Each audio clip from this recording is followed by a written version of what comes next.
રહ્યા છો AB48 news. નજર કરીએ આજના મુખ્ય સમાચારો પર। દર વર્ષે તારીખ 12 જાન્યુઆરીના રોજ યુગ પુરુષ સ્વામી વિવેકાનંદની જન્મજયંતિ નિમિત્તે દેશમાં રાષ્ટ્રીય યુથ દિવસની ઉજવણી કરવામાં આવે છે।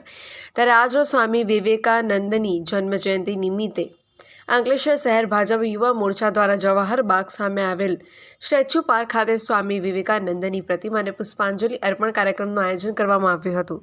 પુષ્પાંજલિ કાર્યક્રમમાં શહેર ભાજપના પ્રમુખ ધર્મેન્દ્ર પુષ્કણા, કેયુર વસાવા નગરપાલિકાના પ્રમુખ લલિતાબેન રાજપુરોહિત, ઉપપ્રમુખ ભાવેશ કાયસ્થ, ભાજપ યુવા મોરચાના પ્રમુખ દક્ષ મોદી, મહામંત્રી સંજય પટેલ સહિત હોદ્દેદારો તથા પાલિકાના સભ્યો અને કાર્યકરો ઉપસ્થિત રહી સ્વામી વિવેકાનંદની પ્રતિમાને પુષ્પાંજલિ અર્પી હતી।